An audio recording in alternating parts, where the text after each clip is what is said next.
Jésus était connu dans toute la Judée. Plusieurs miracles se faisaient par lui. Beaucoup d'hommes et de femmes venaient l'écouter. Et plusieurs malades se faisaient guérir. Parmi le peuple s'élevaient beaucoup de discussions à son sujet. Et les avis étaient bien partagés. Certains disaient qu'il était prophète. D'autres qu'il était Élie. C'est dans cette confusion qu'un après-midi, dans une salle annexe de la synagogue, des hommes réunis discutaient, bruyamment parmi eux. Et là, parmi eux se trouvait Nicodème, le docteur d'Israël. Ouais, entrez. Shalom. Shalom. Comment vas-tu? Bien. Ah. Mais de quoi discutez-vous? Et on vous attend jusqu'au bout de la cour, comme si vous avez vu un fantôme. As-tu déjà entendu parler de Jésus? Il fait des choses incroyables. Mais bien sûr que oui. Qui à Jérusalem peut prétendre le contraire? Effectivement, Jésus, il fait des choses pas comme les autres. Il y a des miracles, il y a des vies transformées, c'est incroyable. Ah bon? Et qu'est-ce qu'il fait de si grand, de si merveilleux? Non, mais Nicodème, tu plaisantes. Serais-tu le seul à ne pas savoir? Tu as pas entendu parler de ce mendiant, Bartimée? Ouais. J'étais dans la foule quand Jésus l'a guéri, et maintenant, il le suit partout. Ouais, c'est normal. Oui, il y a aussi ce nain, ce publicain. Oh, tu veux parler de qui? De Zachée. Oh, de Zachée. Ah, mais non, mais on ne dit pas nain, mais personne de petite taille. Tu as raison.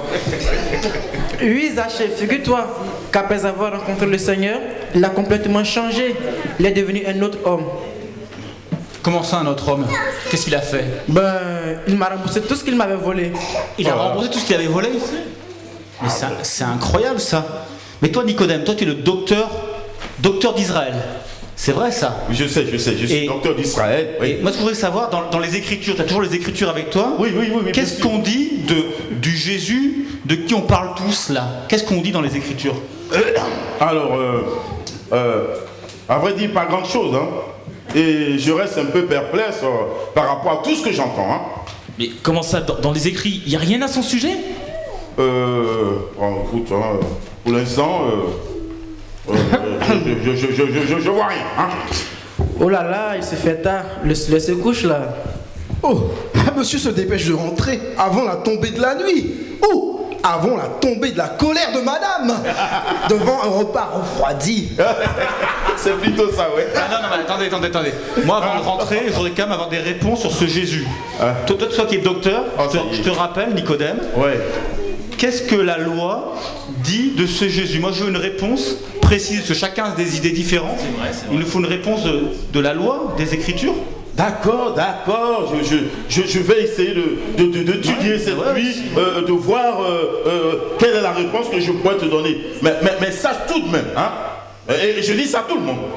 Je ne peux pas avoir toutes les réponses. Hein? D'accord. Voilà. Donc, à un moment donné, ça va. Hein? Bon, allez, rentrons chez nous. Les rues ne sont pas sur ça, au moins, c'est une certitude. Oh, tu as raison. Ça marche. Ça marche. Shalom.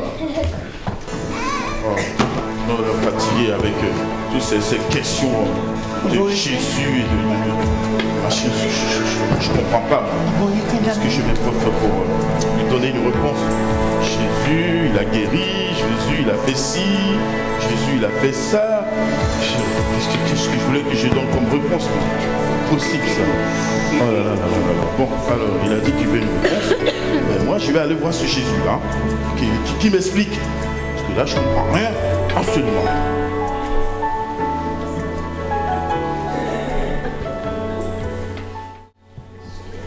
Maître,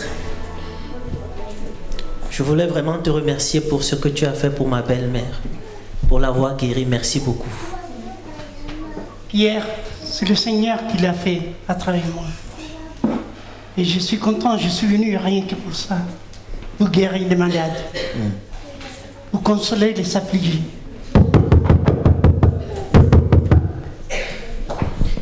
Oui, vous désirez? Je voulais m'entretenir un peu avec votre maître. Mais il se fait tard et le maître, il se repose. Je sais, je sais. Ah, c'est vous, docteur. Oui. Un instant. Ok. Maître, il y a le docteur Nicodème à la porte, il aimerait vous voir. Est-ce que je lui dis de rentrer? Fais-le entrer, Pierre. Le maître va vous recevoir. C'est gentil, merci beaucoup. Bonjour maître. Voilà, je suis venu vous voir. Je suis un peu obligé de me cacher. Je suis donc, tu le sais, docteur d'Israël. On me pose des questions. Et donc je suis venu te voir parce que tout ce que tu fais, tous ces miracles que tu accomplis, c'est parce que Dieu est avec toi. Et j'aimerais comprendre. En vérité, je te l'ai dit. Si un homme ne naît de nouveau, il ne peut voir le royaume de Dieu. Un homme naît de nouveau? Je ne comprends pas ça, mais comment une personne aussi vieille comme moi peut retourner dans le ventre de sa mère et puis renaître? Je ne comprends pas. Je te répète, Nicodème. En vérité, si un homme n'est pas né de l'eau et de l'esprit, il ne pourra pas entrer dans les royaumes de Dieu. Ce qui est né de la chair est chair. Et ce qui est né de l'esprit est esprit. Oui, mais comment cela peut se faire? Je ne comprends pas, là. Je suis complètement perdu. Tu es docteur en Israël et tu ne sais pas ces choses.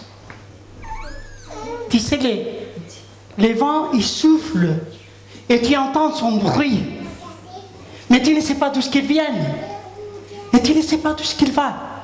C'est ainsi tout ce qui est né, un homme ou une femme de l'esprit. Oui, mais j'ai quand même du mal à comprendre, maître. Vous avouerez que c'est pas évident, quoi. Tu ne connais pas ces choses. Toi, docteur d'Israël.